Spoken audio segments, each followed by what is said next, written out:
اسی طرح ہم کام کبھی بہت اچھے کرتے ہیں، یہ نماز بھی پڑھتے، روزی بھی رکھتے، حج زکات عمرے بھی کرتے، تسبیح بھی پڑھتے ہیں، لیکن تھوڑا سا گناہ ملا دیا، کیا کر دیا؟ اچھے کام کو بند نہیں کیا لیکن گناہ شامل کر دیا اس میں، تو کیا ملے گا پھر سب برباد ہو گیا۔ صبح سے لے کے شام تک خوب نیکیاں کمایا، خوب نیکیاں کمایا، بہت ساری، ڈھیر ساری، درود پڑھتے رہے، اور جب رات کو گھر گئے بستر پہ لیٹنے کے لیے تو بیوی کے ساتھ تنہائی میں غیبت شروع ہو گئی۔ بیوی نے کچھ سنایا اور پھر اس کے بعد کسی رشتہ دار کا تذکرہ نکلا، اور رشتہ دار ہی کا نکلے گا، کس کا نکلے گا؟ رشتہ دار کا تذکرہ دوسرے کا کہاں نکلتا ہے؟ دوسرے کا نکلے گا نہیں۔ یہ دائیں بائیں آگے پیچھے اوپر نیچے کے پڑوسی ہوں گے، اپنے بلڈنگ کے پڑوسی ہوں گے، آگے پیچھے دائیں بائیں والے ہوں گے، یا رشتہ دار ہوں گے۔ اور تذکرہ اکثر غصے سے ہوتا ہے، پیار سے بہت کم ہوتا ہے۔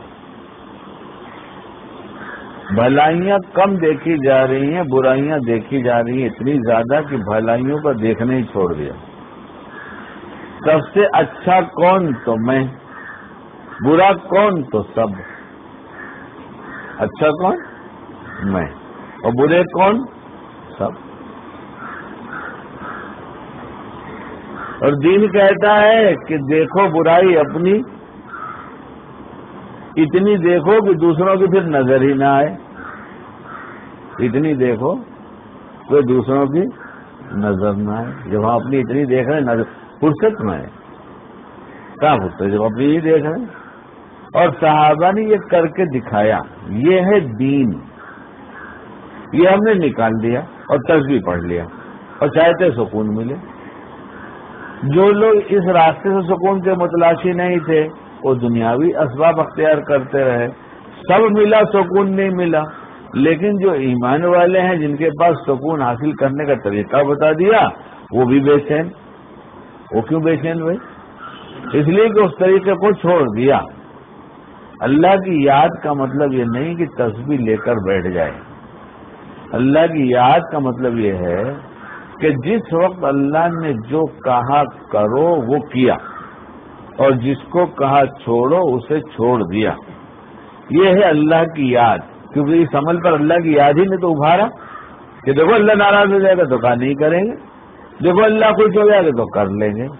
جب اس پر آئے گی طبیعت اور اس پر آئے گا ہمارا عمل، تب ہمیں چین و سکون ملے گا۔ ہم کچھ کرنے کے کام، کچھ وظیفے، کچھ بھلے کام، اس کو تو نیکی سمجھ لیا اور ہے نیکی، کوئی غلط نہیں سمجھا اور کرنے لگے، اور اس کے بعد دل کیوں بے چین، اس کے بعد کیوں پریشانی؟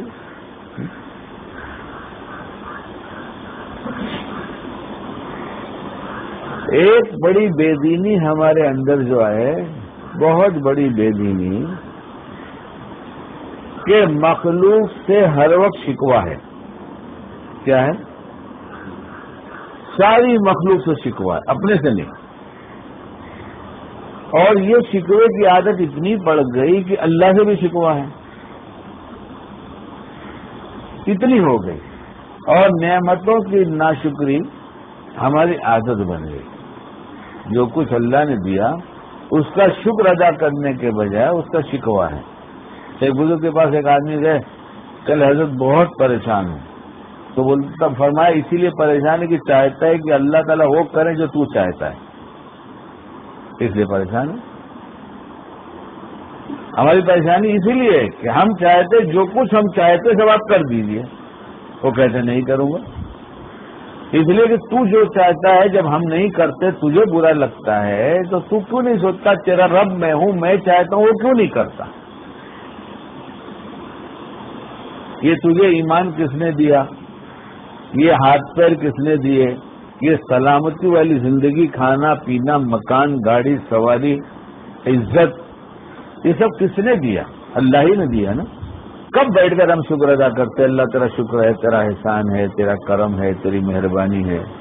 اللہ فلاں کام اتنے دن سے بول رہا ہوں آپ سے، آپ تو کرتے ہی نہیں، اور جو کیا اس کا کوئی شکریہ نہیں۔ اتنے دن سے آپ سے کہہ رہا ہوں کہ ایک بیٹا دے دیجئے، 2 بیٹی دیا تو 1 بیٹا دے دیجئے، تو آپ تو دیتے ہی نہیں، آپ تو دیتے ہی نہیں.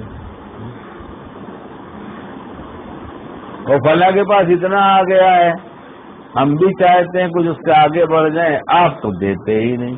لیجیے، آپ نہیں دیتے.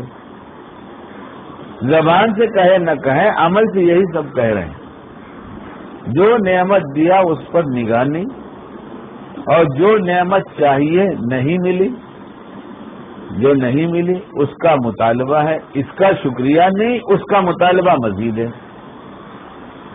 اس کا شکریہ نہیں اور مطالبہ مزید ہے. ارے پہلے شکریہ تو ادا کر.